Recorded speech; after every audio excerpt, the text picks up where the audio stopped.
gecede bizleri yalnız bırakmadığınız için hepinizi saygıyla selamlıyorum.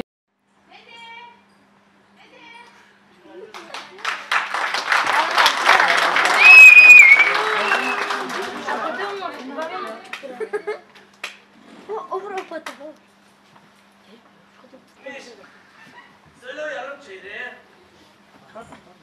Söyle o yarım çeyreğe. Pirinç pilavımız bitmiş. Söyle yarım çeyreğe. Pirinç alsın. Bulgur pilavı. Beni şişiriyor. Tamam dede. Kızım pilav bulacağız bana ver. Ne olacak sanki? Aman kızım aman. Bu dünyaya bir yeter yeter. Anneciğim ben ne sana benziyorum ne babama. Ben kendime benziyorum. Belli oluyor Dilde bir konuş maşallah. Kız yeter.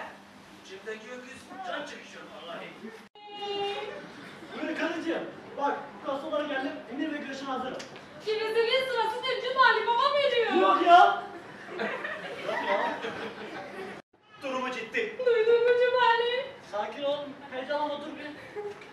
Komaya gir. Eyvah. Ya tamam kız geliyorum abi dur. Vallahi artık tıbbın yapabileceği bir şey kalmadı. Hanımefendinin yanında söylemek istemedim ama hastanız gitti gidiyor. Özür mü dersiniz? Topa girelim. Ama Allah'tan ümit kesilmez. Ya Rabbi sen bilsin. Kalp atışları zayıfladı. Duracak. Vazifemiz Allah uzun ömürler versin. Ya ona yapılan her dağ bana beddua. Siz onu bırakmayın Cumali. O çok panikledi. Ne dediğimin farkında değil. Ne kusur efendim, ne kusur efendim. Sağlıcakla kalın. Çok teşekkür ederim efendim. Çok teşekkür ederim. Ya var ya bende hiç almışa kalmadı ha. Al benden de. Ya nereye gidiyorsun? Geç kaldın hadi. Bakkal Lütfi Çıray'la bir faturayı gönderdim. Geçen aylık harcamalarını. Ya sanki 4 kişilik mutfak masrafı değil de Batman Belediyesi'nin ihtiyaçlarını satın alma müdürü gibi. Bu ne ya? Bak. Bu yıl 60 kuruş tutacağım. Ancak böyle zarar yoktur. Berat Doğan, Berat Doğan, anlat bakalım Berat, nasıl öldün sen? sabahın erken saatleriydi. Daha gün aydınlanmamıştı. Okula yetişmek için hızlı adımlarla yürürken kırmızı ışıktan geçen bir araba bana çarptı. Gözlerimi açtım, bir baktım ki oradayım. Anlat bakalım Berat, ne iş yapıyorsun? Öğretmenim, Anlamadım, öğretmenim, anlamadım. öğretmenim. Evet Berat, bakıyorum defterine. Dünyada ufak tefek günahlar olsa da sen dünyada çekeceğini çekmişsin zaten. Mesleğinden dolayı seni cennete uğurluyorum.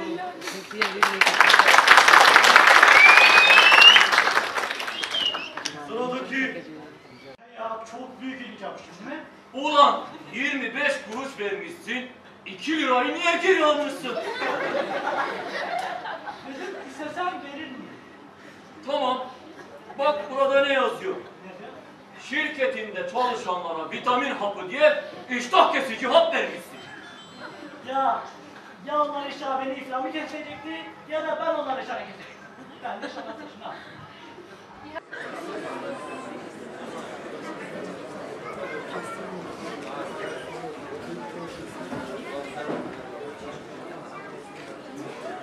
Kızım ben annemi soruyorum. Ya benim arabam nasıl arabam? Gitti dağ gibi güzelim arabam gitti. İnşallah çok masam çıkmış. Tüh sana Cumali. Arabaların altında kalırsın. Baba herhalde çok gülüp çıkmaz demek istiyorsun değil mi? Tabii canım tabii. Ya Biricik ben araba falan demedim ki ben ay falan dedim Azerice. Ya nasıl bir şey geldi başımıza ya ne oldu? Ya hesap. Ya şu hesabı bir söyle de günahımızı görelim ha hadi. Toplam 45 bin lira. Baba! Hemşire!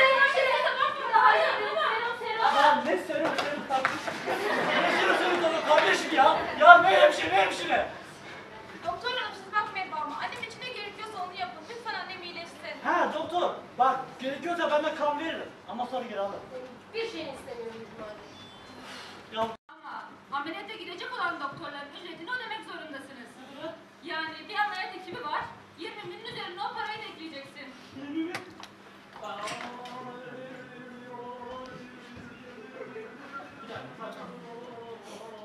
Alo. Alo! He. Cumali! O. Lan oğlum ikide bir niye ödemeyi atıyorsun? Ya usta kontrol bitmiş ya. Kusura bakma ondan dolayı. Alo! He. Cumali!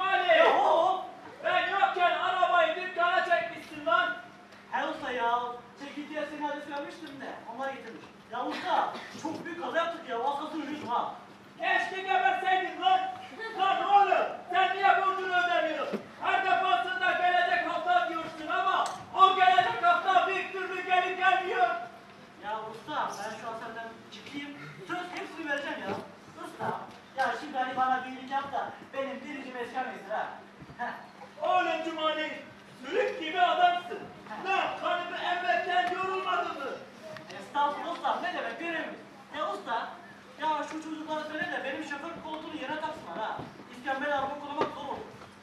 Oğlum Cumali, bu sefer de arabanı yapacağım ama parayı vermezsen 4 kapıyla söker, arabayı öyle teslim ederim. Aman bir usta çok masam çıkmasın ha.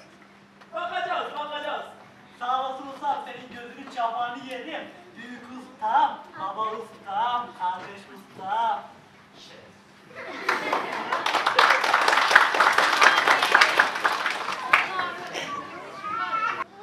Yeter bunlar fatura kesmemiş benim ömür diye bir biliyorsun yeter bu ne ya?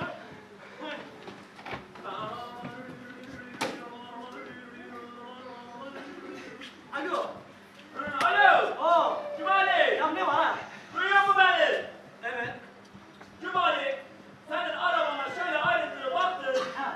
Şimdi oğlum, Evet. kaporta namına bir şey kalmamış lan.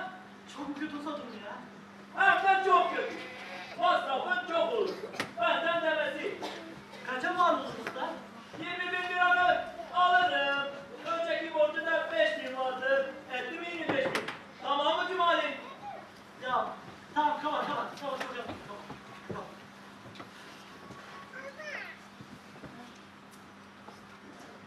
Yeter. 45.000.